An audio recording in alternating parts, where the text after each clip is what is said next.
is right. We can talk about anything you like. Just listen. Take a walk right over to my kitchen. What you wanna do? Come mix it up with us, still. So tell me what you wanna do. Come mix it up with us, still. Yeah, come mix it up with us, still. Welcome to another fabulous Wednesday. We are in the first day of February. We're in the month of love. We are celebrating for, what could be great and what could be like really sad. But we'll get to that in a second. This is what I like to call what type of stew this is. That's where we're starting, right, girls? Yep, yes, right in it. So I had no idea that we have the most terrorists in the world. I didn't know that. According to Mr. Nance of MSNBC, he did a report last week sometime that pretty much said that, Donald Trump's executive orders were, didn't account for or accounted for Trinidad, the Bahamas, and Brazil, who have the most terrorists hiding out on these shores. Why isn't he sued already? Like, that is the height of irresponsible journalism. Sure because it's not based on any facts whatsoever, sir, if you've done your research and if you've actually gone to school to do this. I'm very shocked that he wasn't dragged like Nelly Day on Twitter, because you, sir, deserve a CYC. Did you not see Twitter? I was about to say he was dragged through the He wasn't dragged enough. I didn't see it go viral. Goodness. They say, Listen, they didn't drag him enough. This is a classic. If you want to see terrorists, bring your wife down here, and then you will see who get terrorized. Eh? Listen, I even heard CYC, child. Yes. I even heard a new song. Actually, it was turned into a song. I'll have to play it for y'all off air, because of course we can't air that here and now. But fortunately, though, Mr. Nance has issued an apology. Of course, Brett Mitchell, our Minister of Foreign Affairs, he spoke with the Prime Minister and the Minister of National Security and the Royal Bahamas Police Force, etc. And just to confirm, and as far as we are all aware, no reports of any terrorists. Nowhere. No terrorists. Yeah, I think we're good. Yeah. So, but I mean, to Anika's point, it was definitely the pits when it comes to journalism, and in his capacity, it was really irresponsible. So it really was. He got himself in a stew. He certainly moving right along. Moving right along. Also, in other national news, voter registration is up. However, it's not enough that we can call an election date as yet. I'm not certain what exactly what the amount is that they're waiting for the registration to get to before we can, but I understand from reading something in the papers last week sometime that is the reason why we don't know what the election date will be yet. But at least we're at 51% of registered voters, and up a few thousand since October. Yep. So about 88,000 currently. 88, yeah. People go out and vote, especially young people, because I think a lot of people, go out and register and vote, excuse me. I'm like, let's just go get to it. But in order to go vote, you need to go register first. Yes. And I'm not sure if, a lot of young people know, but the millennial vote makes up the majority. I think about 75%, please don't quote me. But we do make up the majority, so it means that the change that you want to see in the country can come directly from you. But the only way that we can affect change is for you to actually go out and vote. It's a very quick and easy process, says the girl who still needs to go. So join me. Like, let's just all, pile up in a big bus and make it a thing. Like, bring a bottle of wine. Let's just go get registered. You know what I mean? Like, it's very easy. Well, register first, and then we can go for the wine. Yeah, let's do that. You know what I mean? No, but definitely, guys, it's because the bottom line is we need the numbers to increase so that an election date can be called. Yeah, and as much as you're frustrated. Exactly. We have to do it. You know but what I mean? What's disappointing is that hearing the sip around town, it's like, you know what? The PLP is just going to be back in power. I mean, we don't know that. It's up to you to actually start the process, and then let's take it from there. Exactly. Soon we'll hear everyone's arguments. What are they going to do for your constituency? What are they going to do for the country at large? We need to hear these things, but we need to also do our part and register to vote. Yeah. Yep. All right. And then shifting gears, it is the month of love. Sweet love. Love. Sweet love. It's the only thing. It's my violin. That is So, too little love. ba-da-dum-dum. There you go. Month of love. And it is cuffing season I thought that was Christmas. It's Christmas. Cuffing season back but you know, again? combined with this nice cool weather we've been having for the past few days, and now it's the month of love. It's about to be like cuffing season, like remix. I'm so That's what it excited. is. Eh? Oh my gosh, I'm so excited. So it is temporary cuffing season, ladies, and I'm super excited. How you feeling? But I mean, I know that's you married straight. lady. You and your hubby got plans? Yes, no. No. Okay, so you was about to ask me how do I feel about it. I will be completely honest with you, ladies. Valentine's has never really been a huge deal for me. Yeah. It's not something, being in a relationship or not, that I've ever been like, oh yeah, it's Valentine's, gotta do this, gotta do that, won't feel complete unless this happens. It's really, you know, it could be here, it could not be here for me. That's So just my Leslie, personal feeling. That means you're going to be single for Valentine's Day. What, do you feel sorry for me? Don't feel sorry for me, hunty. I am fine. But is it okay? I am fine. Or do you think, are you comfortable with being single on Valentine's Day? There are no little girls here, okay? I'm not crying on my pillow with a big life-size teddy bear because I'm going into Valentine's. You heard that. You know, So I'm what single. do you do as a single woman on Valentine's Day? Celebrate. Let me tell you, there are so many advantages to being single. One, I get to save money because I don't have to have all that stress about, oh my God, what am I gonna do? Where am I gonna go? What am I gonna buy? My life is incomplete. Scratch that. I can do whatever I want, whether it is going out with a friend or not, and I'm talking girlfriend or guy friend, whatever the case may be. I don't have all that stress. you can have Galentine's Day, as I call it. Right, better than anything. I don't have to have that concern about being disappointed because something didn't work out. You didn't get that Porsche. Right. Do you think the love is just for the day? Like, you know, some people just get flowers for the day, or you just show love for the day? For For people who are in relationships. Yeah, some You people should- do. you should But you tell us really that should do it because all of the time. No, well, see me, boozing I actually Sally? hate V-Day. I Really hate it now? because Oh, do tell. I think it's completely sensationalized, and you know, it's just another industry to get people to spend ridiculous amounts of money. To me, true love is you show me love all day, every day, honey. You know what I'm saying? It don't have to be There V-Day. are 364 other days. Now So you for hear me- that, you got to cuff Anika all day, every day.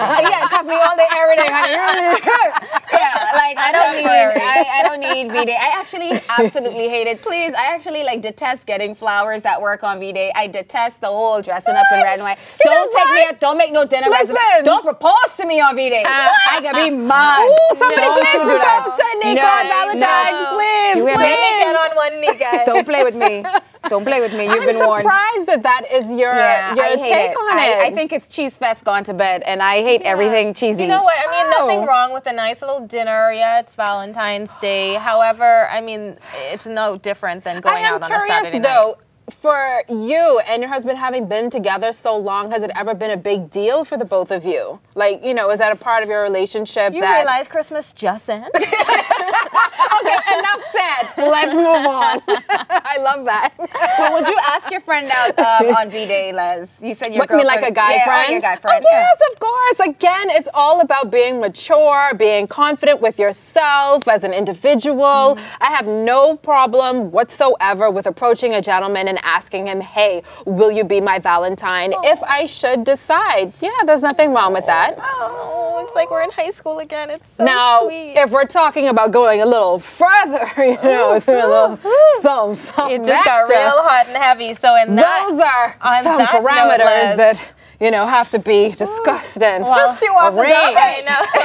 So while Les takes us a bit further, after the break, we're going to talk about It Takes Two right here on the stew for the beginning of Love Month. Love Month. We'll see you after the break. Yes.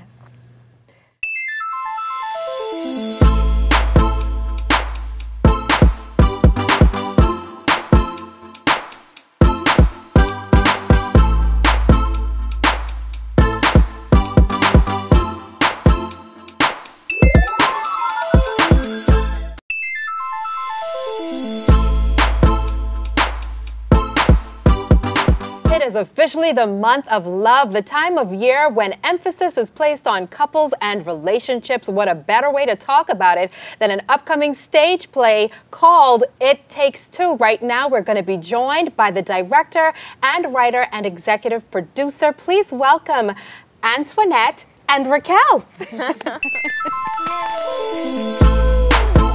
ladies. Thank you, Julie. Thank you.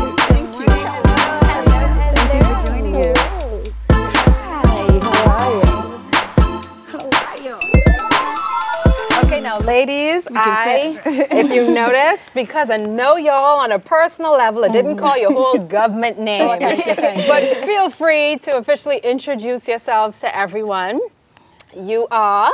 My name is Raquel Dean.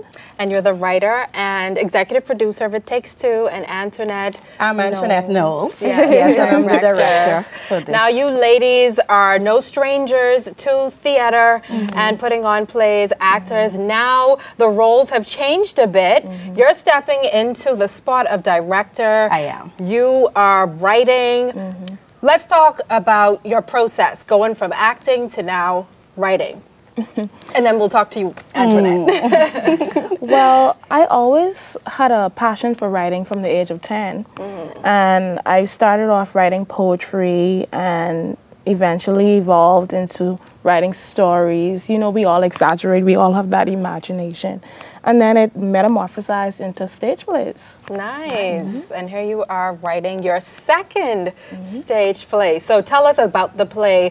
As I mentioned earlier, this is the time for love. So we're talking about relationships and coupling, but I understand there's some drama focused around 4 couples. Give us some insight. Yes, Leslie. The play It Takes Two, it's a dramatic, romantic comedy.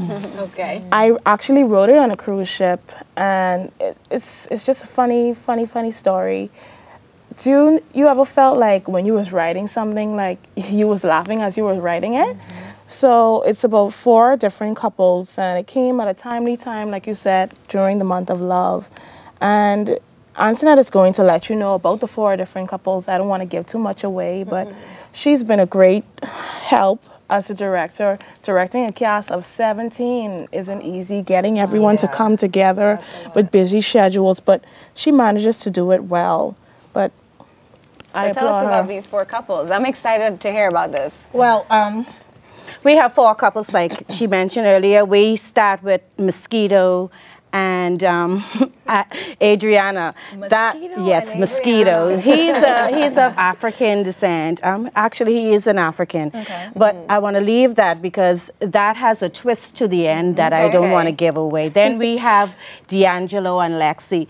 Lexi is this ghetto bougie, if I may say, who has no knowledge of anything but knows everything. Okay. And she commands his attention in every area of their marriage. Wow. Then we have who's that? Trevor and Jackie. Trevor and Jackie. You know those holier than thou persons? Of course. The woman who keeps in church? Yeah. Yes, and then causes their husband to do other things. Oh my. And he's not in church as well. Well, Take your man to church, child. And then we have Chris and Chris and Kim. Oh God. Kim is I can share that she is an abusive person. Yes. Oh. Yes, she is abusive. They have 7 kids. Wow. So you can imagine for every year they were married, they had a child. But she's not appreciated as she should be by her husband. Now, some of these narratives sound like some of the relationship trends that we see locally. What do you have to say about that? Yes, I'm sure when Raquel wrote, she was depicting some persons that she know in her own life, you know, and so. But this is norm in marriages and relationships. I guess everyone who attend will see themselves in it, either in the bright light or a dark light. What's funny about the last characters that you mentioned, you said that they had 7 7 children total, right? So I'm wondering if that's going to play into the we breed too much. That was pretty big recently. What are your thoughts on that, by the way? Yeah. I mean, well, I don't think anyone should judge anyone who's breathing too much, who's having kids. I hate that word breathing. Animalistic. You know, that's what we're here for. That's what we're created for. God say, be fruitful and multiply. You know? So Adam and Eve, that's what we're supposed to do. So how is the world going to revolve or evolve? Exactly. If we don't have kids. So to each his own. Yeah. But I believe if God give me 2 more kids at my age, I will gladly accept. Welcome, honey. Yes, I will gladly accept. So, ladies, since of course we're talking about all these different types of couples, and we know that, clearly some of the underlying stories are situations that are happening within the country. Tell us about some of the themes that are being depicted and what you want people to walk away with. Okay, well, some of the themes that are being depicted, you have love. That's an obvious. Yeah. Then you have abuse. Okay. That's always an elephant in the room. Taboo. When it comes to relationships, like no one wants to address it. Like you think that abuse is only physical, but you have mental abuse and then you have emotional abuse. Okay. So abuse is a big thing that's being addressed. Then you have religion. You know, sometimes when you're in a relationship, you and your significant other are not on the same accord when it comes to religion. And you think that, okay, well, it's only religion. He don't go to church. Never mind. It's a problem. And you notice it's a problem when you're actively involved in church and he isn't. And so you try to push your views on him and then you realize that it can't happen. And then you notice the old age saying, sometimes you just can't change him. Right. We go in with the hopes of, okay, when we get married, it will change. No, it won't, ladies. Just as he is or just as she is, When you meet them, that's just how they're going to be when you're married. Which brings us back to the kids. Right. So do you think that children will change a relationship? Do you think that children will change a man's way of being, you know, how he treats you as a person? So it can come from any direction. It spins off in any way. Tell us, when can persons watch the play, where, and any final thoughts? Okay, well, the play will be premiered at the Dundas Center for the Performing Arts February 24th and 25th. Curtain opens at 8 p.m. sharp. And that's 8 p.m., not Bahamian time. Not Bahamian time. So tickets, we're doing ticket reservations now. The box office isn't open as yet, but you can reserve tickets through our Facebook page, Real Lives Network. Perfect. Thank you so much for coming on The Stew, talking with us about It Takes Two, premiering the 24th and 25th of February. It is the month of love. You're watching The Stew, and we'll be right back.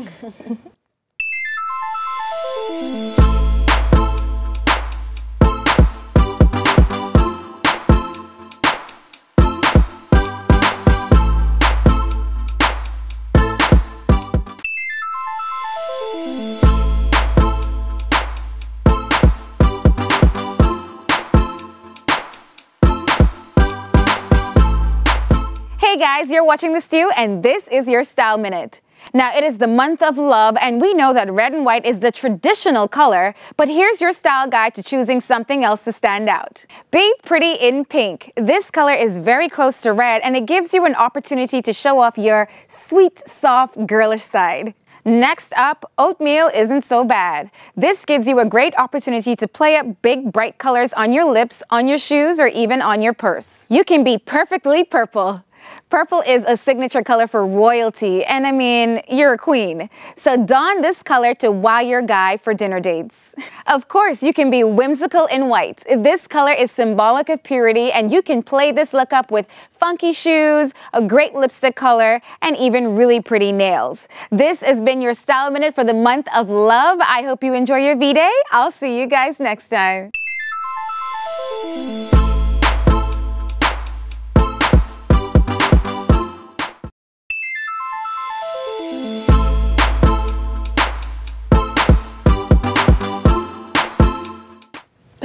Welcome back to the stew. A huge shout out and thank you to Antoinette Knowles and Raquel Dean of It Takes Two, the stage play that's coming up in 2 weeks. Be sure to check it out at the Dundas Center for the Performing Arts. And I've certainly loved our conversation, ladies, as we prepare for Valentine's, perhaps one of the most commercial seasons of the year. But anyway, so I just remembered, it's all about love. I just remembered, Leslie. Yes. I did get proposed to on Valentine's Day. There you go. No, I think it was around that. I can't remember. Hey. Yeah, I don't think it was like this time too. You're supposed to remember that kind of stuff. I know, I completely forgot. But then she was like, she hates it, and then I was like, it rings and makes some memories. Did it scare you into not wanting to share your story today? Yeah. No, it was actually Carnival, Trinidad Carnival. So it was like around that same time. You're right. So it was around that time. It was for Carnival, but it was down around that time. So. Yeah, yeah. Well, anyway, we can't avoid it. Valentine's is right around the corner. It's almost here, and we are in the heart as well of silly season. So much to look forward to, so much to talk about. Go register to vote, people. Yes, let's get those numbers up. Why is it so silly? Stay tuned for that. Yeah. We'll be back on Friday with more stew. We'll see you then. When the vibe is right, we can talk about anything you like. Just listen. Take a walk right over to my kitchen.